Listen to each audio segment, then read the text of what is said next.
আসসালামু আলাইকুম গাইস, কেমন আছো তোমরা? আজকে কথা বলবো ইয়ামাহা R15 V5 নিয়ে। তোমরা জানো প্রতি 2 বছর 3 বছর বা 5 বছর পর ইয়ামাহা তাদের বাইকটি আপগ্রেড বা আপডেট করে। আমরা জানি পাওয়ারের দিক থেকে ইয়ামাহা V4 এর থেকে ইয়ামাহা V3 বেস্ট।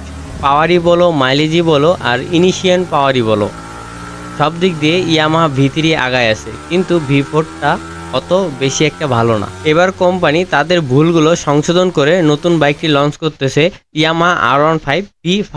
যদি আমি ইঞ্জিনের কথা বলি তাহলে সেম ইঞ্জিন থাকবে 155 সিসি, কিন্তু এবার টর্ক এবং ইনিশিয়াল পাওয়ার আরপিএম সবগুলা বাড়াই দিবে, যাতে V3 এবং V4 এটাতে কোনোভাবেই টক্কর দিতে না পারে। এটি বেস্ট অফ বেস্ট জানি একটি বাইক হয়। ইয়ামাহা V4 বাইকটিতে যত ভুল আছে এই বাইকটিতে সব ভুল সংশোধন করা হবে।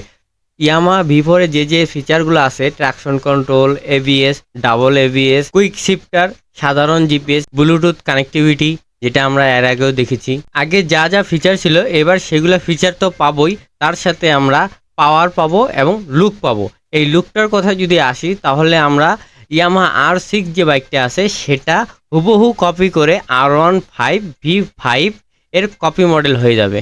অন্যভাবে যদি বলি তাহলে ইয়ামাহা R16 কপি করে R15 V4 বানাবে। মানে ইয়ামাহার কোম্পানিকে বা ইয়ামাহার গাড়িকে কপি করে গাড়ি তৈরি করবে, শুধু সেটা হবে 150 সিসি।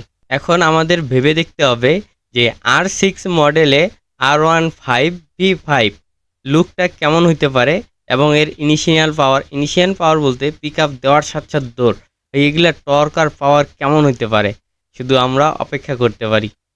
দেখা যাক 2025 সালের শেষে এবং 2026 সালের শুরুতে এই গাড়িটি বাংলাদেশে না হোক ইন্ডিয়ার লঞ্চ হয়ে যাবে, আর ইন্ডিয়ার লঞ্চ হওয়ার কিছুদিন পরে আমাদের বাংলাদেশেও এটা অ্যাভেলেবেল পাওয়া যাবে।